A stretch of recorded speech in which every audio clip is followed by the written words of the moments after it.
আমাদেরকে ভালোবাসে। আমরা শ্রেণীকক্ষে থাকতে স্বাচ্ছন্দ্য বোধ করি, আসলে আমাদের থাকার জায়গায় শ্রেণীকক্ষে, আমরা শ্রেণীকক্ষে পাঠদান করতেই ভালোবাসি, আমাদেরকে মানায়, আমরা শ্রেণীকক্ষের সৌন্দর্য। কিন্তু আমরা কেন রাজপথে?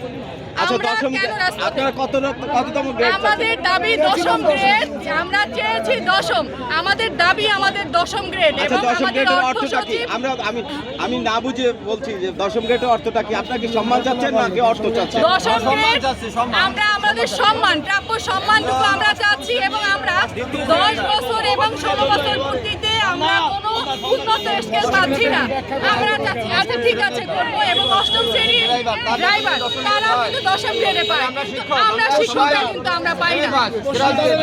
আচ্ছা কেন আমাদের মেনে নেই? আমাদের কেন দেওয়া হবে 13তম গ্রেড? এটা আবার আমরা চাই আমাদের শতভাগ বিভাগীয় পদোন্নতি। প্রথম আমাদের দাবি হলো 10ম গ্রেড, দ্বিতীয়তম আমরা 10 বছর এবং 16 বছর পূর্তিতে উন্নত স্কেল, এবং আমরা চাই শতভাগ বিভাগীয় পদোন্নতি।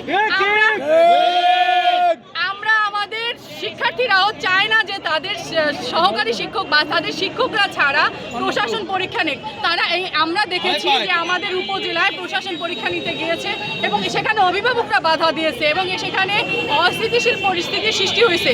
এবং অভিভাবকরা চায় না যে তারা শিক্ষকরা সারা বছর পাঠদান করার পরে তারা শিক্ষক ব্যতীত অন্য কেউ গিয়ে পরীক্ষা নেক। এটা অনেক জায়গায় অভিভাবকরা প্রতিরোধ করেছে এবং অভিভাবকরা আমাদের দাবির পক্ষে আছে। এবং আমরা চাই সারা বাংলাদেশের সবাই আমাদের পক্ষে সমর্থন দেবে এবং আমাদের দাবি সরকার বাহাদুর মেনে নেবে এবং আমাদেরকে শ্রেণীকক্ষে ফিরিয়ে দেবে।